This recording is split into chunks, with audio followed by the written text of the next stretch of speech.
En cosmología física, el término estructura a gran escala se refiere a la caracterización de las distribuciones observables de materia y luz en las mayores escalas, típicamente del orden de miles de millones de años luz. Las expediciones de observación del cielo y el mapeo de varias bandas de longitud de onda de radiación electromagnética, en particular las emisiones de 21 centímetros, han proporcionado mucha información sobre el contenido y el carácter de la estructura del universo. La organización de la estructura parece seguir un modelo jerárquico con la organización en la escala superior de supercúmulos y filamentos. Por encima de esto, parece que no hay ninguna estructura continuada, un fenómeno que ha sido conocido como el final de la grandeza.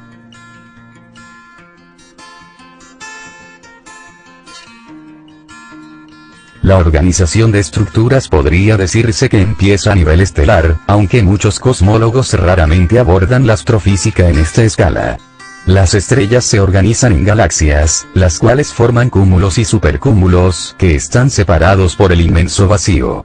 Hasta 1989, se asumía normalmente que los cúmulos galácticos virializados eran las mayores estructuras en la existencia, y que se distribuían más o menos uniformemente a través del universo en cada dirección.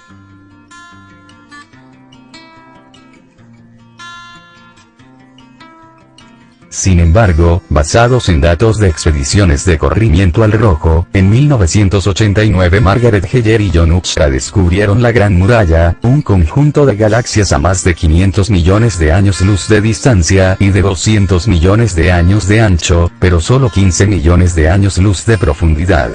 La existencia de esta estructura escapó de ser advertida durante demasiado tiempo porque requiere la localización de la posición de galaxias en 3 dimensiones, que involucra combinar información de localización sobre galaxias con información de distancia del corrimiento al rojo.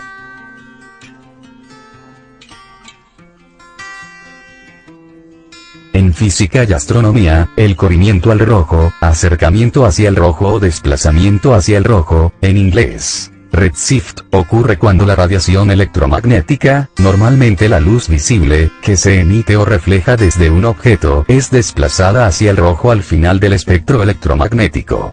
De manera más general, el corrimiento al rojo es definido como un incremento en la longitud de onda de radiación electromagnética recibida por un detector comparado con la longitud de onda emitida por la fuente. Este incremento en la longitud de onda se corresponde con un decrecimiento en la frecuencia de la radiación electromagnética.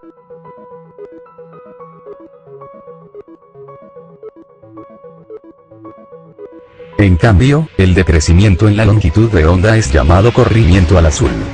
Cualquier incremento en la longitud de onda se llama corrimiento hacia el rojo, incluso si ocurre en radiación electromagnética de longitudes de onda no visibles, como los rayos gamma, rayos X y radiación ultravioleta. Esta denominación puede ser confusa ya que, a longitudes de onda mayores que el rojo, por ejemplo infrarrojo, microondas y ondas de radio, los desplazamientos hacia el rojo se alejan de la longitud de onda del rojo.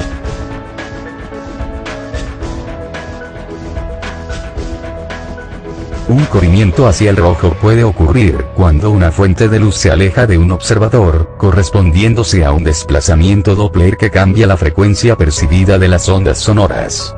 El efecto Doppler, llamado así por el físico austríaco Christian Andreas Doppler, es el aparente cambio de frecuencia de una onda producido por el movimiento relativo de la fuente respecto a su observador.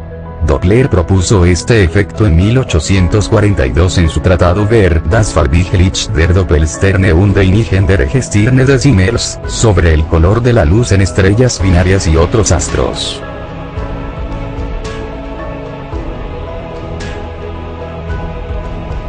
El científico neerlandés Christophe Hendrik Diederik Buys-Ballot investigó esta hipótesis en 1845 para el caso de ondas sonoras y confirmó que el tono de un sonido emitido por una fuente que se aproxima al observador es más agudo que si la fuente se aleja. Una onda sonora es una onda longitudinal que transmite lo que se asocia con sonido. Si se propaga en un medio elástico y continuo genera una variación local de presión o densidad, que se transmite en forma de onda esférica periódica o cuasiperiódica. Mecánicamente las ondas sonoras son un tipo de onda elástica.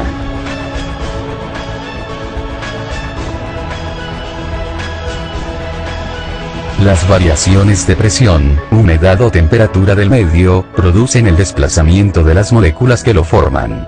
Cada molécula transmite la vibración a las que se encuentren en su vecindad, provocando un movimiento en cadena. Las diferencias de presión generadas por la propagación del movimiento de las moléculas del medio, producen en el oído humano una sensación descrita como sonido.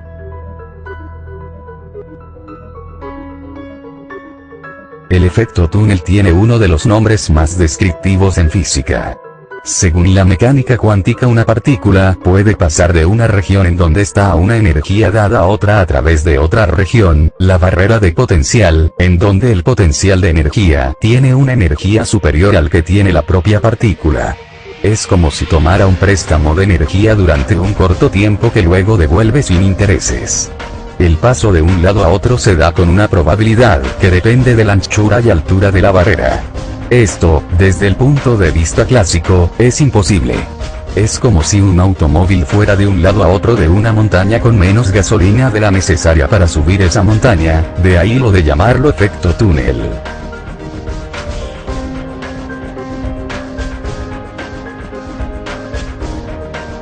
El efecto túnel se ha observado muchas veces.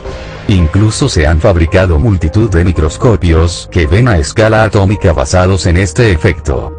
La manera más sencilla de observar el efecto es con electrones y campos eléctricos que permiten modificar a voluntad la anchura y altura de la barrera de potencial. Pero también se ha observado con pares de Cooper, asociaciones que producen el efecto túnel superconductor, y que no tiene pérdidas. Ni siquiera hace falta que haya partículas en movimiento para que se dé este efecto. Así, por ejemplo, un nanotrocito de material magnético puede invertir su polaridad espontáneamente por efecto túnel, algo que pone límites al tamaño de los bits de nuestros discos duros.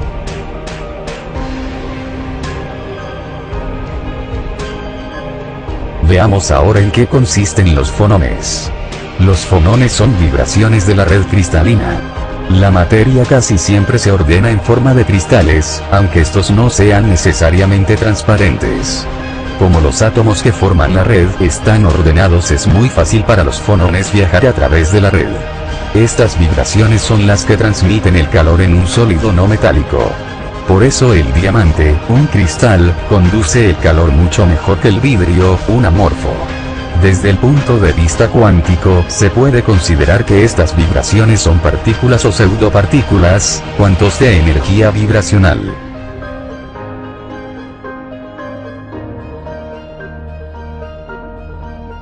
El flujo de calor de un objeto a otro cuando están en contacto depende de estos fonones. Así, si un objeto está más caliente que otro, se transfieren fonones del primero al segundo.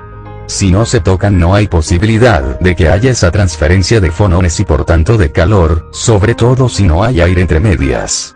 Otra posibilidad es que un objeto, por estar por encima del cero absoluto, emita radiación electromagnética, fotones, que vaya a otro objeto y que así transfieran calor.